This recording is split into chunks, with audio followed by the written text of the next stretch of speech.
যদি সুখী হতে চান আল্লাহর একটা আয়াত অলওয়েজ মনে রাখবেন। সূরাতুল বাকারা 286 নম্বর আয়াত তথা লাস্ট ভার্স অফ সূরাতুল বাকারা। আল্লাহ তাআলা বলছেন,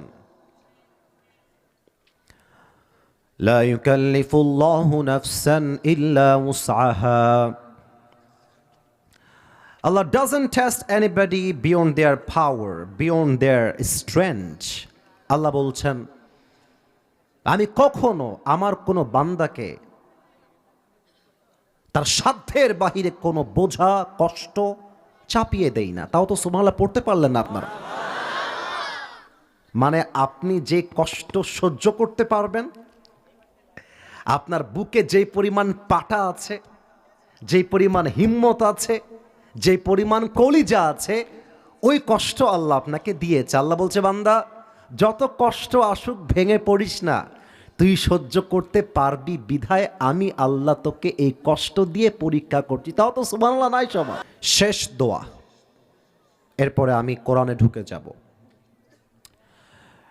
ইটস এ বিগ প্রোগ্রাম, মাশাআল্লাহ। আপনারা সুন্দর করে আয়োজন করেছেন এবং আমার মনে হচ্ছে আজকের মাহফিলে যত শ্রোতা এসেছে তার 95% বেশি কলিজার টুকরা যুবক ভাইরা আজকের মাহফিলে এসেছে। খালি যুবক দিয়ে ভরা। আমার মুরব্বী আব্বাজানরাও কিছু এসেছেন।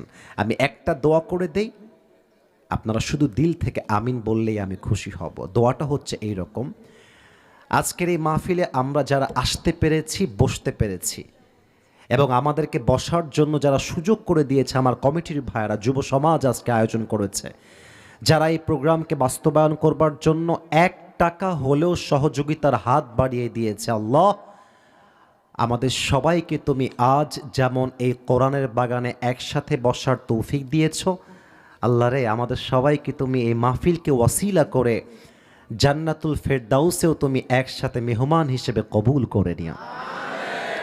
সিরাজগঞ্জবাসী কেমন আছেন আপনারা সবাই? আলহামদুলিল্লাহ, আমি তো ভালো আছি। এতগুলো ভালোবাসার মানুষ এসেছে, ভালো না থেকে যাব কোথায় বলেন আপনারা সবাই? আজকে আমার মনে হচ্ছে পুরো দেশে একটা ইতিহাস তৈরি হবে।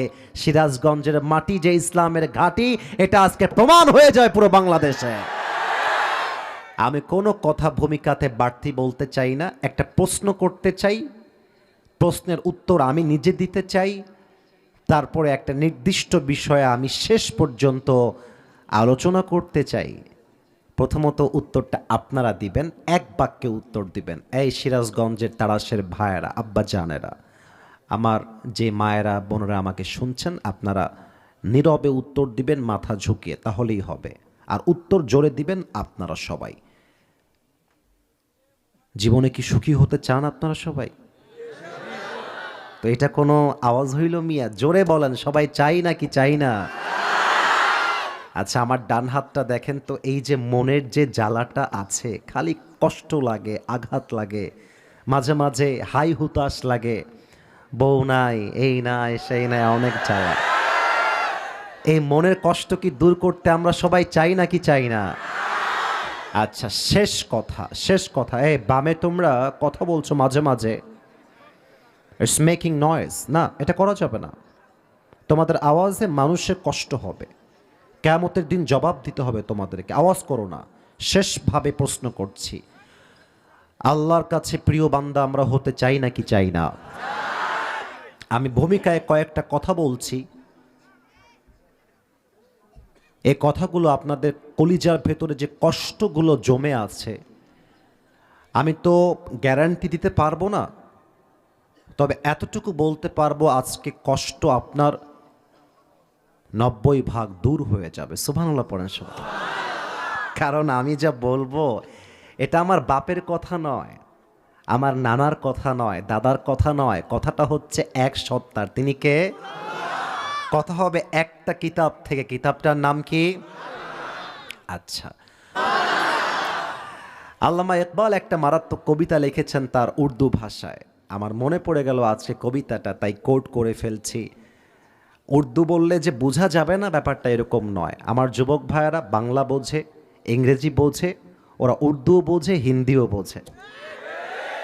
আমার কথা যদি তোমাদের ঠিক মনে হয়, বলার সময় ঠিক বলবা যদি তোমার অর্থটা বুঝে আসে। তবে আমি উর্দু কবিতা বলার পরে I will translate in Bangla, আমি তর্জমা করে দিব।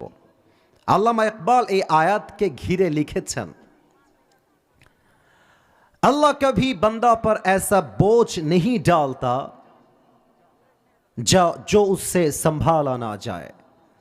तुम्हें बस टूटना नहीं है क्योंकि तुम्हारी रब को तुम्हारी ताकत पर पूरा यकीन है। कभी तन्हा लगे तो याद रखना कि रब तुम्हारे करीब है, और यह भी याद रखना कि हर रात के बाद दीन की रोशनी जरूर आती है।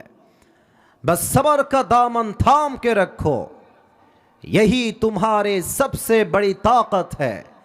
और याद रखो जब भी तुम्हारी जिंदगी में कोई तकलीफ आए तो अगर बुलाना हो तो उसी को बुलाओ, अगर दुआ मांगना हो तो उसी से मांगो, अगर भरोसा करना हो तो उसी पर करो, क्योंकि भरोसे के काबिल सिर्फ वही है, वो तेरा रब है, वो तेरा अल्लाह है। ठीक ना? এবার বলেন।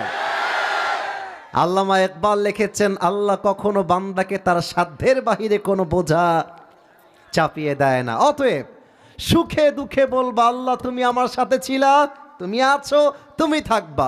লা তাহজান ইন্নাল্লাহা মা'ানা। বান্দারে হতাশ হয়ে যাস না, আমি আল্লাহ তোর সাথে আছি তো। ومن يتوكل على الله فهو حسبه। বান্দা তুই শুধু বল আল্লাহ আমার সাথে আছে।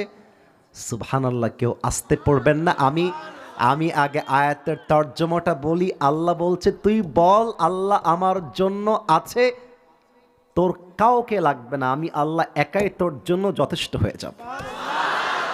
ভয় পেও না, বুক চিরে দাঁড়িয়ে যাও, আল্লাহর ভরসায় সাহসটা বাড়াও,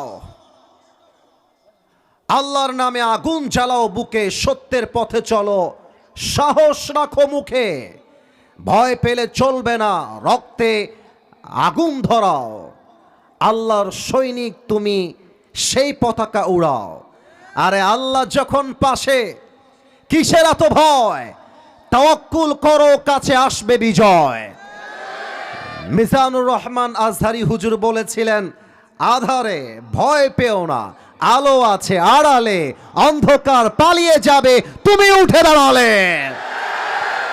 অতএব যদি জীবনে সুখী হতে চান, মাথায় রাখবেন আমাদের সঙ্গী একটা সময়ে, প্রতিটা সময়ে এক সত্তা। বলেন সবাই, তিনি কে? আমরা আর কোনো কথা বলতে চাই না, মূল তাফসীরে ফিরে